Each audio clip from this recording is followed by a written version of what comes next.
ইলাহা ইল্লাল্লাহ লা ইলাহা ইল্লাল্লাহ বল হাসবি রাব্বি জাল্লাল্লাহ মা ফি কলবি গায়রুল্লাহ বল হাসবি রাব্বি জাল্লাল্লাহ বল মা ফি কলবি গায়রুল্লাহ নূর মুহাম্মদ সাল্লাল্লাহু আলাইহি ইলাহা ইল্লাল্লাহ জোরে লা ইলাহা ইল্লাল্লাহ ও লা ইলাহা ইল্লাল্লাহ ও লা ইলাহা ইল্লাল্লাহ লা ইলাহা ইল্লাল্লাহ লা ইলাহা ইল্লাল্লাহ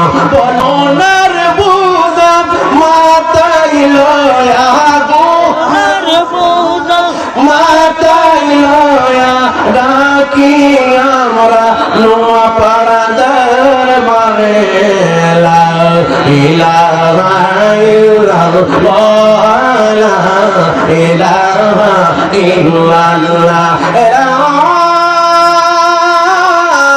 ইলাহা ইল্লাল্লাহ মুহাম্মাদুর রাসূলুল্লাহ সাল্লাল্লাহু আলাইহি ওয়াসাল্লাম পীর কামেল হযরত মাওলানা গোলাম সাদেক আল কাদির রাহমাতুল্লাহ আলাইহি ৭৬ তম ওয়ালহাস হযরত মাওলানা কুতুবুর রহমান রাহমাতুল্লাহ আলাইহি চতুর্থ দিবস উপলক্ষে মাহফিলে সালাম নোয়াপাড়া সাদিকিয়া দরবার কসবা ব্রাহ্মণবাড়িয়া ৯ ফেব্রুয়ারি ২০২৫ রোজ রবিবার বিকাল ৩টা থেকে সারারাত্র পর্যন্ত সভাপতি আলহাজ হযরত মাওলানা আবু মুসা পীর সাহেব রাহমাতুল্লাহ তাআলা ফি হায়াতি ওয়া ইলমি ওয়া জুদিহি সার্বিক ব্যবস্থাপনায় রয়েছে গো হযরত মাওলানা শিবলী নোমানী পীর সাহেব নোয়াপাড়া দরবার শরীফ মুবাল্লিগের উলামায়ে কেরাম আমার ডানে বামে বসা আমার বাম পাশে বসা বর্তমান পাক চম্পক নগর ইউনিয়নের রানিং মেম্বার জনাব মোহাম্মদ সিরাজুল ইসলাম চেয়ারম্যান বর্তমান চেয়ারম্যানের দায়িত্ব নিয়েছে আমার ভাই জনাব মোহাম্মদ সিরাজুল ইসলাম সাহেব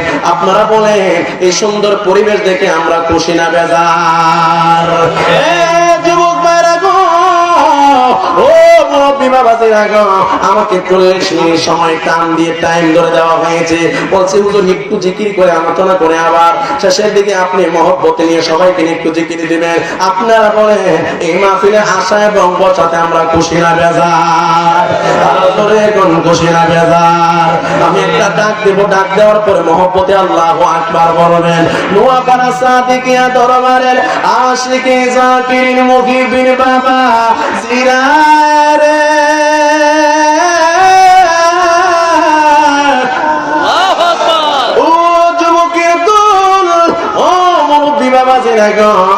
গভীর রজনীতে 1 লাখ টাকা দিল এখন কেউ বসে থাকতেন না লক্ষ টাকার অহংকারে লক্ষ টাকার লোভে কেউ আসতেন না এমন একটা সময় ঘুমের সময় এমন একটা সময় বিছানায় পিঠ দেওয়ার সময় বন্ধুরে কোন বাসায় আমি লোকমান হুসাইন বিজয়নগরী বয়ানটা করব গো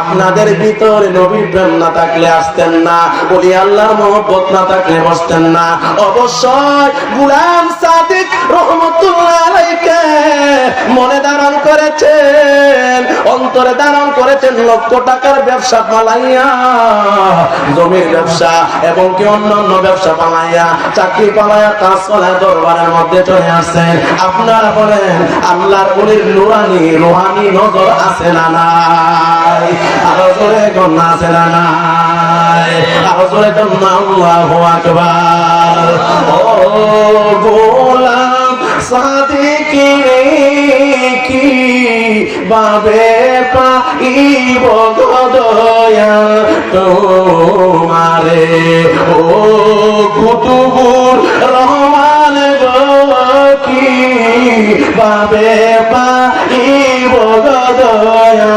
তোমারে ও আবু মুসা চান তোরে কিভাবে পাইব গদয়া তোমারে এ যুবকের দল আল্লাহ বলি যারা হয়ে গেছে এমনিতে বলে হয় না আল্লাহর ওলি হতে গেলে নামাজের দরকার আছে না নাই? আল্লাহর ওলি হতে গেলে রোজার দরকার আছে না নাই? আল্লাহর ওলি হতে গেলে পর্দার দরকার আছে না নাই? আল্লাহর ওলি এমনিতে হওয়া যায় না। আল্লাহর ওলি হতে গেলে হালাল খাওয়া লাগবে। আল্লাহর ওলি হতে গেলে হালাল পথে চলা লাগবে। আল্লাহর ওলি হতে গেলে গো মিথ্যা কথা বলা যাবে না। আল্লাহর ওলি হতে গেলে পরে হক নষ্ট করা যাবে না। আল্লাহর ওলি হতে গেলে সুদ ঘুষ খাওয়া যাবে না। আল্লাহর ওলি হতে গেলে তাহাজ্জুদের নামাজ পড়তে হবে। 5 ওয়াক্ত নামাজের বাইরেও এক্সট্রা ইবাদত আপনাকে বেশি করে করা লাগবে। বন্ধু রে ও নোয়াপাড়া সাদিকিয়া দরবার গভীর রজনী হয়ে গেল গো বাবা। আমি কি বয়ান আপনাদেরকে নিয়ে করব? গভীর রজনীতে ওলির দরবারে আপনারা দুনিয়ার কোনো লোভে না গো বাবা। আল্লাহর ওলির সিনা থেকে বালায়েতের ইলম নেওয়ার জন্য গভীর রজনীতে আপনারা বহিষা রইলেন। ও বাবা, গোলাম সাদেক সাধারণ কোন ওলি না। গোলাম সাদেক রহমাতুল্লাহ আলাইহি এমন একজন ওলি ছিলেন যিনি কুতুব আউলিয়া ছিলেন। কথা কোন ঠিক না বেটি? উনি শুধু নিজে ওলি না, উনি ওলি বানাতেন। আল্লাহু আকবার। উনি ওলি বানাইতেন। আমরা যখন চম্পকনগর ইউনিয়নের বিভিন্ন গ্রামে মাহফিলে যাই, ওনার কারামত সম্পর্কে শুনেছি। উনি এমন একজন ওলি ছিলেন, বেলায়েতের মার্কাজ আল্লাহ তাআলা ওনার সিনাতে দান করেছিলেন।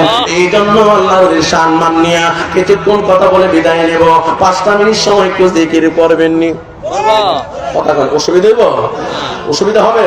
একটু মহব্বতে আমার সাথে একটু মহব্বতে জমানটা পেলে জিকির করেন।